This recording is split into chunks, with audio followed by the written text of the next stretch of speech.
Today, we're jumping into a topic that's frankly more critical than ever: cybersecurity. Our offices used to be one building. Now, they're spread across thousands of homes, coffee shops, you name it. And as our work has changed, so have the risks. The old rules of security are broken, so let's talk about the new ones. So here's how we're going to break it all down. First, we'll tackle the new reality of remote work. Then, we'll get into a mindset you absolutely have to adopt called zero trust. After that, we'll get practical: how to build your digital fortress, protect your data, and finally, what to do when a breach actually happens. Because really, it's not a matter of if, but when. All right, let's dive right into Section 1, the new remote reality. We're going to talk about the big problem with what's called perimeterless work. Look, we all get the benefits, right? The flexibility, the work-life balance, hiring people from anywhere. It's fantastic. But all that freedom comes with a hidden cost. The entire security model we used for decades was built around a single office building. That model is just completely obsolete when your office is 1,000 different kitchen tables. This brings us to a really key concept: the attack surface. Just think of it as all the possible doors and windows an attacker could try to get through. It used to be just the office network, but now it's every single laptop, every phone, every home Wi-Fi router connected to the company. It's a massive, sprawling target. And this really lays out the specific challenges we're all facing. You've got people on their own, maybe not so secure, home Wi-Fi. They're using a mix of company laptops and personal phones. That's what we call bring your own device, or BYOD. It's all scattered everywhere. And every single one of those points is a potential weak link that could lead to someone's account being taken over or data being lost. So, with all these new risks, how in the world do we adapt? Well, that brings us to Section 2, and a pretty radical shift in thinking. Trust no one. Verify. And this isn't just about a new piece of software. It's a completely new philosophy for security.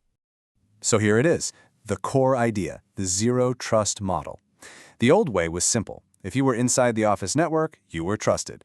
Zero trust completely throws that idea out the window. It assumes no one is safe by default. It doesn't matter if you're sitting at headquarters or in a cafe, you have to prove who you are every single time you want to access something. This quote just sums it up perfectly. It's not about a one-time check when you log in the morning. Nope. It's a continuous, relentless process of verification for every user, on every device, all the time. This is the new mantra for cybersecurity. So how do you actually do this? Well, it boils down to these 3 pillars. First, microsegmentation. Think of it like putting up fire doors inside your network, so if an intruder gets in one area, they can't just roam around freely. Second, least privileged access. This just means you only give people the keys to the specific rooms they need to do their job and nothing more. And third, continuous authentication. Constantly asking, are you still you? Usually with tools like multi-factor authentication or MFA. And that leads us perfectly into Section 3, building the digital fortress. We're shifting from the why of zero trust to the how. And we're going to start with the most important part: your people and how they access things. I love this comparison because it makes it so clear. The old castle and moat security model was all about building a really strong outer wall. But once an attacker got over the drawbridge, they basically had free reign of the castle.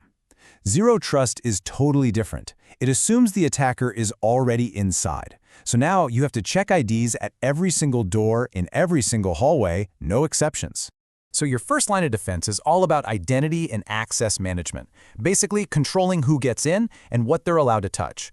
This means using tools like single sign-on, or SSO, to make login simpler and more secure. It means using role-based access to enforce that least privilege rule we talked about. And then there's the MVP, multi-factor authentication. And all of this gets logged in audit trails, so you can always see who did what and when. Seriously, if you take only one thing away from this whole explainer, let it be this: turn on multi-factor authentication. Everywhere, for everything. A password can be stolen, it can be guessed, it can be leaked. But that second factor, a code from your phone, a fingerprint, that's what slams the door shut on almost all automated attacks. It is absolutely non-negotiable in today's world. Okay, moving on to Section 4, data, devices, and defense. We've talked about the mindset, we've talked about the people, now let's get into the nitty-gritty of protecting the actual hardware and the information itself. The motto for this whole section couldn't be simpler: encryption everywhere. All this means is scrambling your data so it's completely unreadable to anyone who doesn't have the key. If your laptop gets stolen, the data is useless to the thief. If your Wi-Fi connection is being snooped on, the traffic is just gibberish. It's like a suit of armor for your data.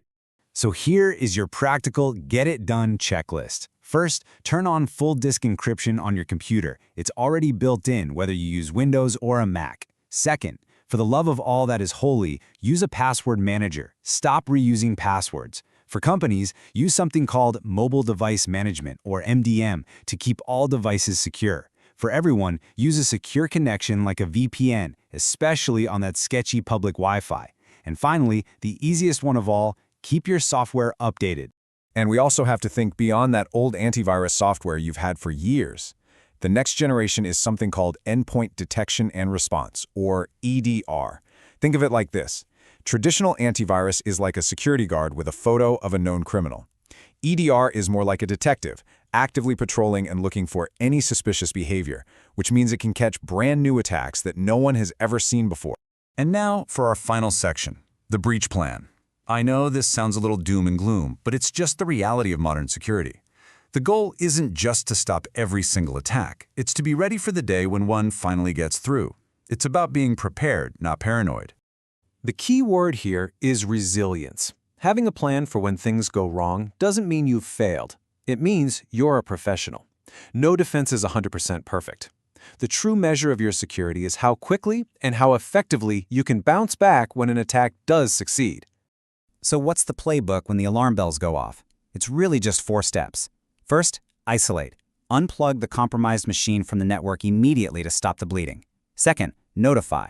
Tell the right people, your IT department, your boss, right away. Third, analyze. Figure out what happened without stomping all over the evidence. And finally, remediate. Fix the root problem so this exact thing can't happen again. Look, a plan is totally useless if it's just gathering dust on a shelf. You have to bring it to life. Keep a paper copy of important phone numbers because, hey, your network might be down. Practice your response. Run a fire drill, what they call a tabletop exercise. And please test your backups. An untested backup isn't a backup. It's just a prayer. And that brings us to the final, and maybe most important, question. Security is never done. It's a constant race. Attackers are already using AI to create scarily convincing phishing emails and brand new kinds of malware. So the real question for all of us is, how will our defenses evolve to keep up? It's something to think about. Thanks for joining us.